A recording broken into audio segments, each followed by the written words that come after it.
Hello, Hi po. Hello po. sa pangalan po ng dakilang Panginoon sa Kristo, isang mapagpalang hapon sa bawat isa. Pasalamat po tayo sa Diyos dahil kumbaga humupa na yung ulan, kumbaga kalat siya at sa amin na nakasin ng ulan.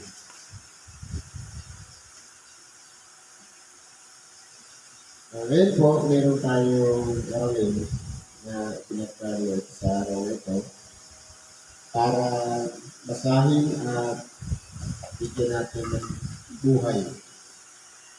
Ito'y magsilbing aral, ituro, at siyang dapat natin isa sa buhay sa pang-araw-araw na pamumuhay. Ang una pong aralin, ayon sa sulat ng Pablo sa mga taga-Roma, sa Kapitulo 15, versikulo 4 hanggang 9. Sabi dito, sapagkat ang anumang mga bagay na isinulat ng una ay isinulat nakasulat dahil sa ikatututo natin upang sa pamamagitan ng pagtitiis at pag-alim ng mga kasulatan ay magkaroon tayo ng pag-asa. Ngayon, kung mapapansin po natin, meron tayong tinatawag na lumang tipan. Ito po ay sinulat kahit ng bagong tipan. Sinulat po ito ayon sa kalooban ng Diyos sa pamamagitan ng pagkasi. O kaya kinasihan ng Espiritu Santo ang lahat ng mga nagsipagsulat ng mga kasulatan. Kumbaga, itong binabasa natin na libro, Bible, parang ito po ay pinagsama-sama na ng mga kasulatan mula sa iba-ibang lugar, lahi, mga tao na nagsipagsulat na pinasihan ng Espiritu Santo. Meron tayong tinatawag na dalawang tipan. Ang lumang tipan, ito ay naisulat ayon sa mga kasaysayan kung papaano ang paglalang, ganun din ang mga kautosan, mga palatuntunan, mga hula ng mga propeta. Yan po ay pinagsama-sama na tinatawag natin lumang tipan. Ngayon po, meron naman tayong bagong tipan. Una, yung 4 na ebanghelista na nagsalaysay ng buhay-buhay ng ating dakilang Panginoon. Kaya po siya napagtibay dahil po, kumbaga, hindi lang isang saksi, kundi dalawa ang nakakita sa buhay ng ating dakilang Panginoon, si San Mateo at si San Juan. At meron din na bunga ng pangangaral sa mga hintil ni San Pablo, si San Lucas at si San Marcos, na sila'y nagpapatutuo na tunay na nangyari ang buhay ng ating dakilang Panginoon dito sa ibabaw ng sanlibutan. Kumbaga, yun ay katuparan ng mga hula ng mga propeta na sila namang 4 ng mga evangelista ang nagpapatutuo na ipinanganak na ang ating dakilang Panginoon. Kaya po, lahat ng mga kasulatan na ito ay nangasulat upang sa ganun ito ay magamit natin na pinaka-aral para po tayong matuto. Siguro, kung wala yung lunang tipan, hindi natin malalaman yung 10 utos.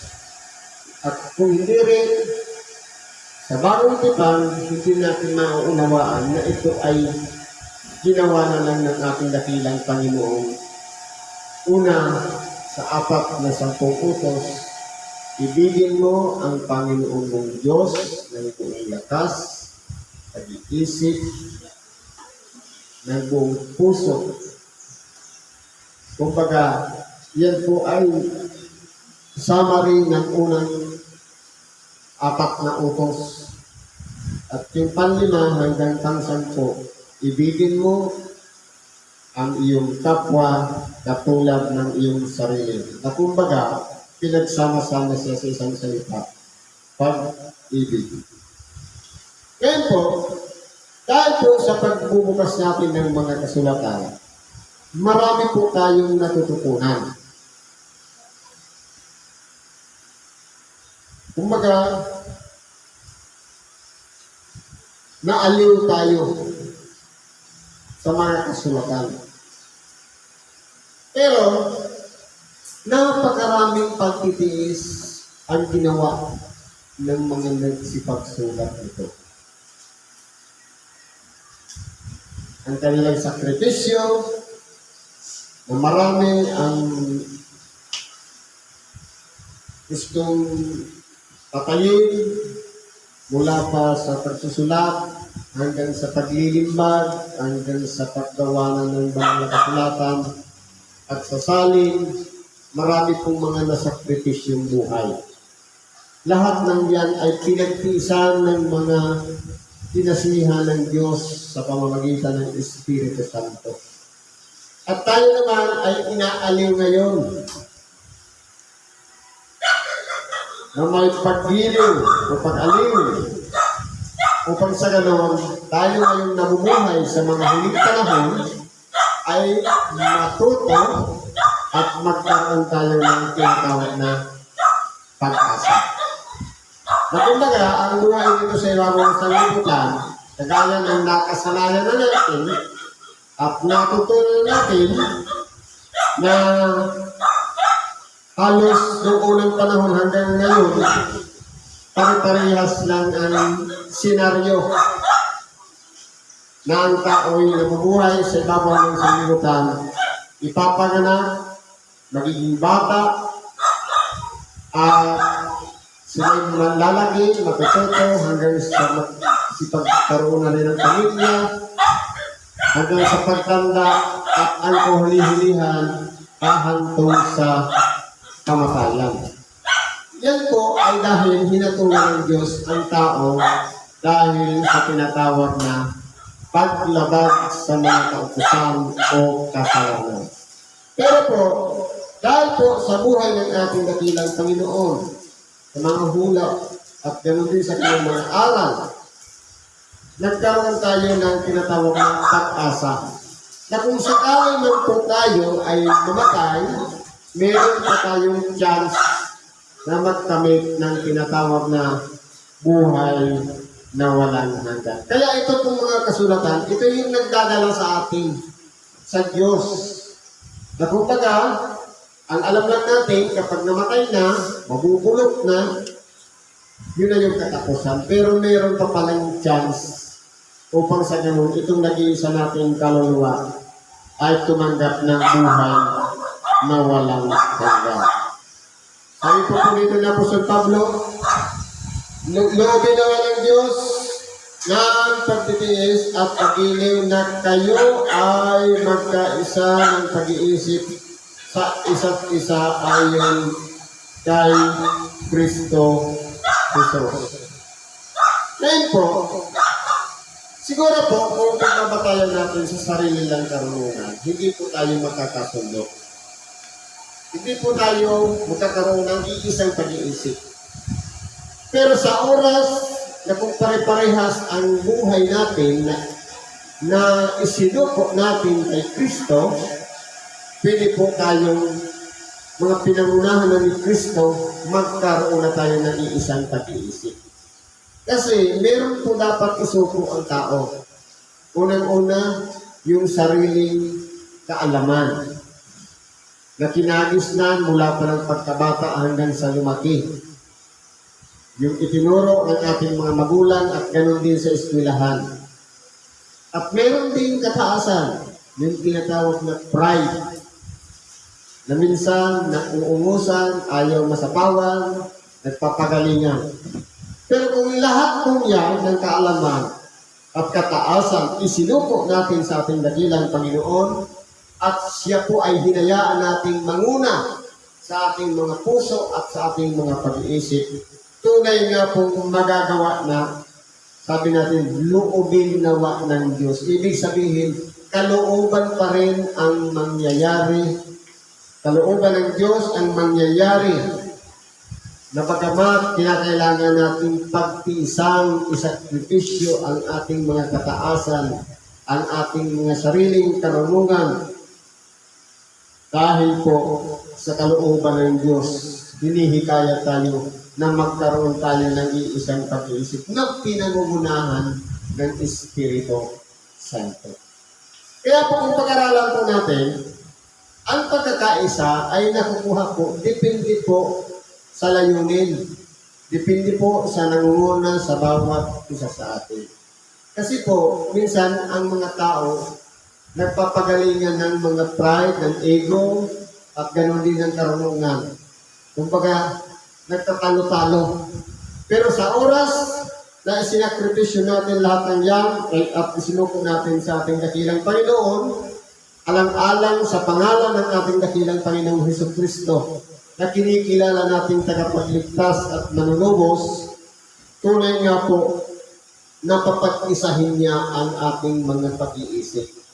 Sapagkat siya po ang gagawa sa pamamagitan din niya mismo na siya ay mananahan sa ating mga puso at doon po mangyayari na maghahari ang Diyos sa buhay natin. Kaya po, yung mga kasulatan ay nakatulong din na ito po ang naguhubog sa tao, lalong-lalo na kung bata pa, palagi ng nababahagi na ng salita ng Diyos, pagkamat pahapyaw na ginagamit ng ating mga magulang, pero unti-unti po yan tumatanim sa ating mga pag-iisip at sa ating mga puso. Kaya minsan, naaalala natin, tinuro pala yan, yung magulang ko nung bata pa ako. Bumabalik sa ating alaala na kinakailangan pala natin matutunan yung aral, mga halimbawa na tinuro ng ating mga magulang sa akin. At ngayon, sa pagbubukas natin ng banal na kasulatan na nalalaman na natin na ito pala ay kinuha dito sa mga bersikulo ito, sa mga chapter na ito ng mga kasulatan. Kumbaga, doon pala, pati yung mga magulang natin, nag-aral na rin ng banal na kasulatan. Lamang, hindi lang direkta, nagagamit siya ng bersikulo o chapter, pero itinuturo na sa atin yung mga kahulugan ng mga mensahe sa bawat nakasulat sa banal na kasulatan. Kaya po, dahil po sa kalooban ng Diyos, tayo naman ngayon ang magtitiis na meron din tayong sariling pride o ego, kinakailangan din natin isakripisyo. Kinakailangan natin hayaan na si Kristo ang manguna sa bawat isa para maging isa lang ang ating pag-iisip. Kasi po, kahit si Kristo man, bagamat sabi nga, siya ay nasa kalagayang Diyos, hindi po siya nagsuway sa kanyang ama, kundi sinunod niya ang kalooban ng kanyang ama. Ito po ay ginawa niyang halimbawa nang sa ganun, yung pag-isip ni Kristo, pumasok din sa ating pag-iisip. Napagamat, marami rin tayong alam, marami rin tayong natututunan ng bata pa tayo, pero kinakailangan natin isakripisyo yun. Alang-alang lang sa pagsunod sa mga aral at turo ng ating dakilang Panginoon. Kaya kinakailangan natin magtiis. Sabi nito, upang kayo na may isang pag-iisip sa pamamagitan ng isang bibig ay luwalhatiin ninyo ang Diyos at Ama ng ating Panginoong Jesucristo. Kaya po, sa oras po na mabuksan na ang ating pag-iisip at nananahan na sa ating buhay si Kristo, minsan po sa bawat araw ng pagsamba natin o kaya pakikinig ng Ebanghelyo, minsan di natin namamalayan tumatango pala tayo. Na parang bagang sinasabi natin ng ating mga isip na Amen. Na parang sumasang-ayon tayo sa mga aral na ating tinatanggap ng ating mga tainga. Na pagkamat, hindi man nagsasalita ang bibig, pero sumasang-ayon tayo sa Ebanghilyong ipinangangaral na ating napapakinggan. Kaya po kung pag-aaralan po natin, mas maganda po kasi ang kalagayan ng isang taong nasa mababang kalagayan. Kasi po, kahit man ang ating dakilang Panginoon, hindi niya po itinaas ang kanyang sarili. Oo, bago palikay ng lahat ng sanglibutan, narayan na siya, pero hindi siya nagmagaling. Hindi siya nagmapuri sa kanyang sarili, kundi ibinaba niya ang kanyang sarili. Nang sa ganon, lahat ng mga bibig, dila, magsalita at pumuri sa Diyos na Ama ng ating dakilang Panginoong Jesucristo. Kumbaga, napakahiwaga po kasi ng ginawa ng Diyos. Imagine, sarili niyang anak, isusuko niya para isakripisyo lang ang buhay. Na kung titingnan po natin, napakadakila ng pag-ibig na ginawa ng Diyos. Kahit man ang ating dakilang Panginoon, sabi niya, wala nang ibang lalong dakila pang pag-ibig kaysa rito na ibigay ang kanyang buhay alang-alang sa kanyang mga kapatid.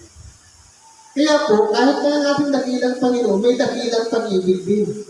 Ibinigay niya ang kanyang buhay na pinakahain upang sa ganon, ibuhos ang kanyang dugo upang tanggapin natin ang pagpapatawad ng Diyos. Ito po yung nagbuka sa atin na kumbaga, mananatili na lang tayo sa kalagayang alipin, pero sabi nga, hindi nalalaman ng alipin ang ginagawa ng kanyang Panginoon.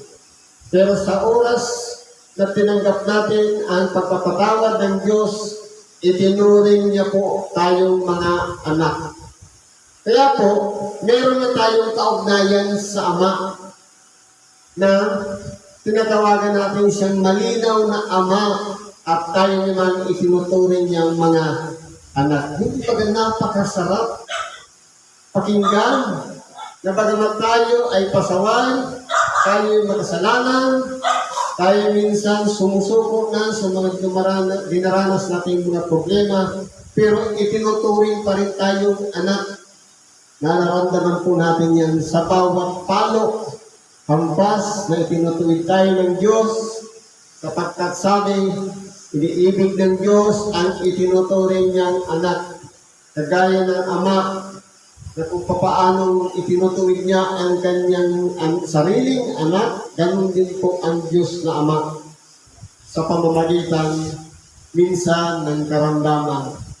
Sapagkat gaano man kalakas ang kalagayan ng isang tao, kapag siya po ay hapong-hapo at mahinang-mahina, kumbaga walang lakas na binibigay sa kanyang katawan, dito po napag-aalala sa kanyang sariling tumawag ng Diyos ko, tulungan niyo po ako, mahabag ka sa akin, na ako'y bigla, ibangon mo, tulungan mo muling makabalik sa sarili kong kalakasan.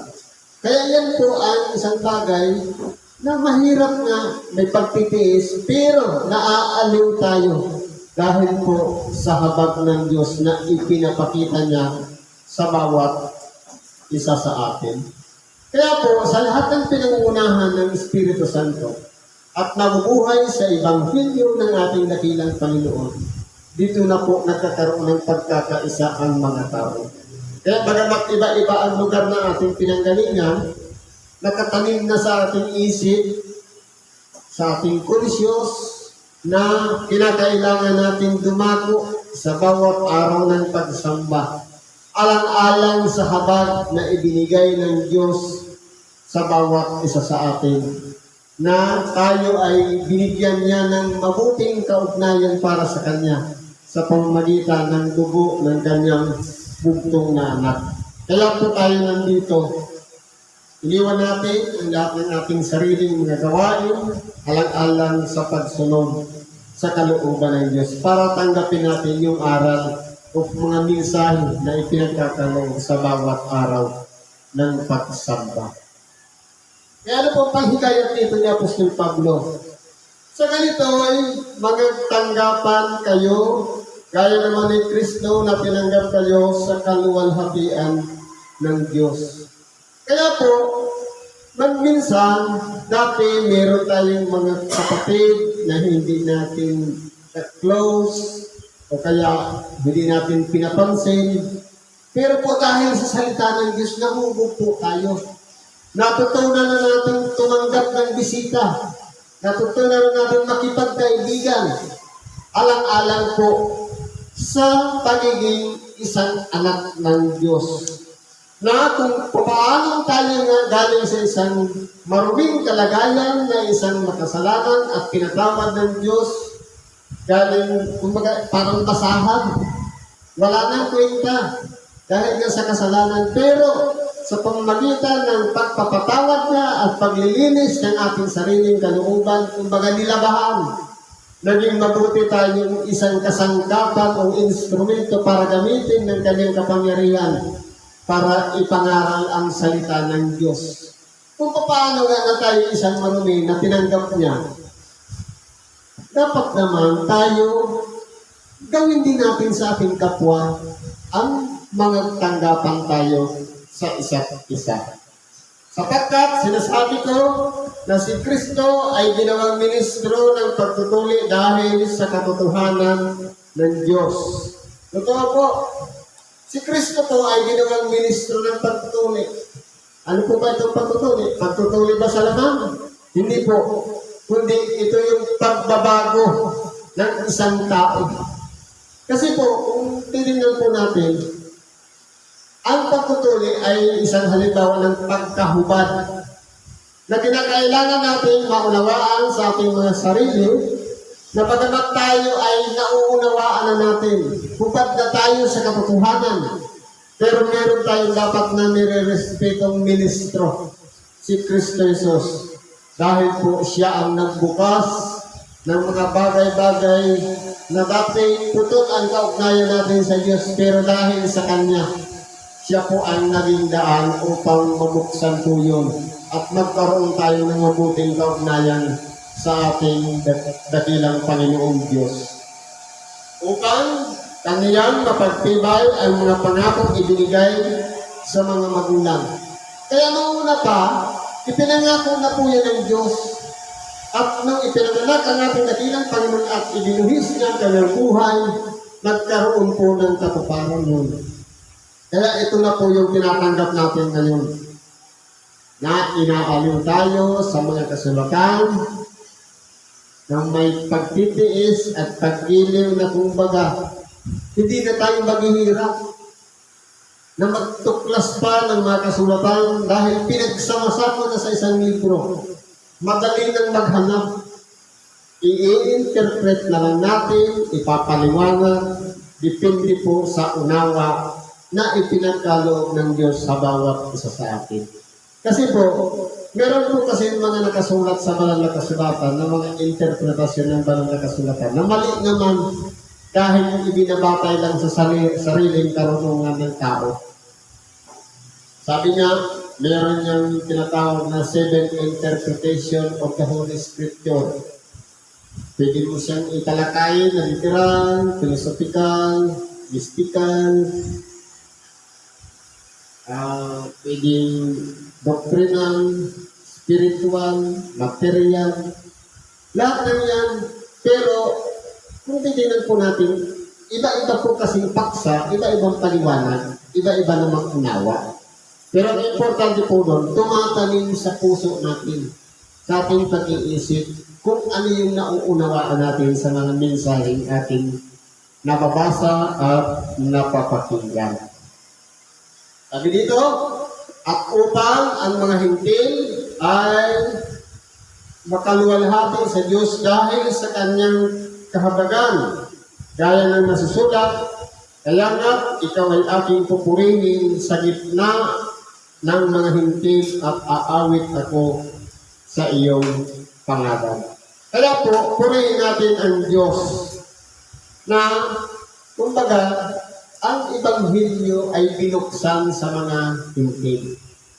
Pero kung maalala natin, dati kasi ang mga Hudyo, sila lang nag-uusap. Dahil po, yun ang nakasanayan nila.